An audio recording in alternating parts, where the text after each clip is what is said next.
Hello and welcome to the third tutorial of our WPF Real World Application series. When we left the last time, we had been working with setting up the Visual Studio project by simply changing our properties for the project so that we were targeting the 3.0.NET. And the reason we did that is because we were trying to meet one of the requirements in our overview of the software, which was we want the software to install and run on several operating systems. And being that 3.0 was included in the install at Vista, and the later operating systems will still support the 3.0, we're going to try to keep our overall application based in the 3.0.NET framework so that we know that when it is complete, it will install and just run on Vista, Windows 7, Windows 8, Windows 8.1. So at this point, as the designer of the software or the architect of the software, trying to meet whatever our customer goals are and the list of items that we have made in order to meet those requirements that the customer wants, we have decided, and there's a lot of decision making when making software, but we have decided that this approach is going to meet that requirement that the customer wanted, which is for the software to install and just run on several operating systems without having to either include other .NET framework items in our install package or without having them needing to go out and install it on their own. So the next thing that we're going to look at or have to make some decisions on is what do we want to display out to the user? And some of those things that we need to decide on is how big do we want our window to be? What's the size? What do we want our title to be on the opening page? We can call it main window. We can call it dashboard. We can give it the title of the software. We really have multiple choices that we can do, and that's part of creating a software, is making those type of decisions. Some other things that we need to decide on too is how do we want our window to act? Do we want it to be sizable? Do we want it to be a fixed size? By having it a fixed size, we can put everything in there. We can pick a size that we believe is going to, in today's day and age, work on pretty much any monitor that's out there. I think most people are always going to be able to display a full 1280 by 720 HD type of size format. I think people are becoming more and more used to looking at that type of formatted window or formatted video or control. So for me, and like I say, this is a decision thing. For me, I'm going to try and set the window to be one specific size, and I want it to be able to be HD so that when I am running a video, because I know that part of my requirements later on is going to be having videos pop up that will be showing the animals, and that we're going to have interactive games, and we're going to have that type of thing. And we might as well at least provide a size that is an HD, considered to be an HD size. So I think that I'm going to make a fixed window that is 1280 by 720. And by doing that, I believe that for the most part, all these different operating systems that it will install on will also have a monitor that should allow us to display that size. And it provides us a size that when looking at an open video, we can actually have HD videos on these animals if we want to, that run in there. And in that format, it's also going to be a familiar format. So these are all kind of relative or design architectural questions that you have to ask yourself.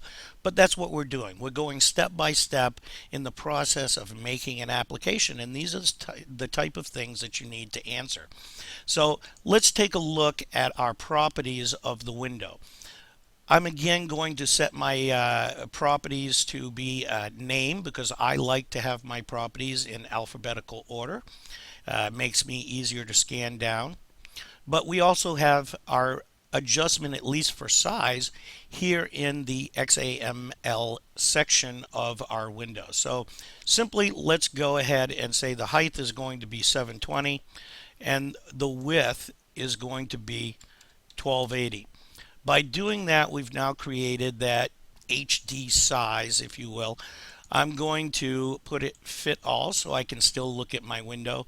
And there it is. That's that HD window look, 1280 by 720p, for lack of a better way. But I also want it to be fixed. So I don't really have anything down here that's saying the type of window. This was just the base items that Visual Studio set up when it was first creating the project. So let's go over here to our properties window and just kind of scan down and find the item that allows us to select what type of window that we want. And my guess would be that there's going to be a section down here that allows us to tell it the size that we want it to be and the border. Now here it is all the way down at the bottom. It says window style, single border window, or a single border window. Okay, well, we can change what that style is if we want to, but that doesn't really get us what we are looking for, which was a fixed state.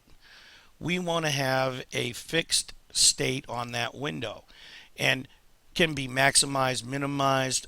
So we have all these different selections. What we have to do is find the right property that gives us what we need to do. And I'm just pointing this out because you need to kind of understand all these. But here we go. We have a resize mode and it says can resize. So really that kind of sounds like what we want to do. We want to make it so it can not resize or can minimize. But do we want it to minimize? Yes, it is. We want it no resize. How about we do a can minimize, because it's okay for it to minimize. We just don't want it to resize to a larger state.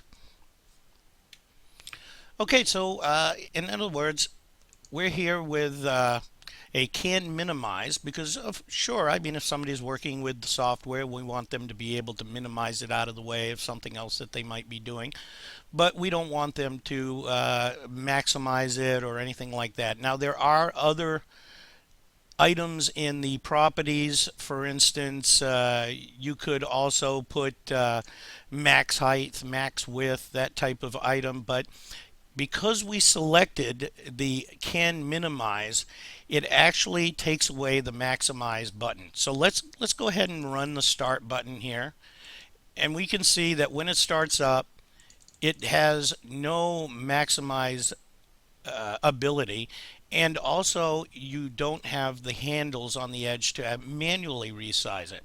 So by selecting that one item, we've done what we wanted to do, which was make a window that is 1280 by 720p sizing and make it so that that's what it's going to be all the time.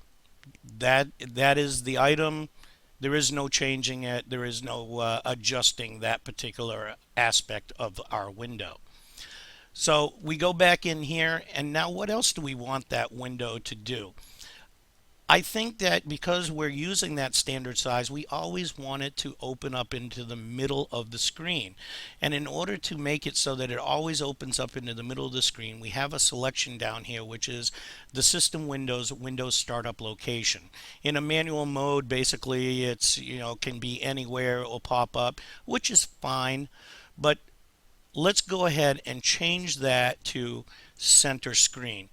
Notice that when we make these changes, the resize mode and the center screen, we get more and more of a definition of what our window is down here in the XAML section. So later on we can make quick adjustments here, or we can still continue to go to our properties window as we're building it.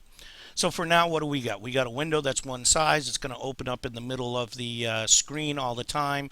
It's of a size that should allow us to be user friendly, in that it's a common known size at this point. It should fit into most monitors that in this day and age, that we believe that we're still targeting the goals of what we had before.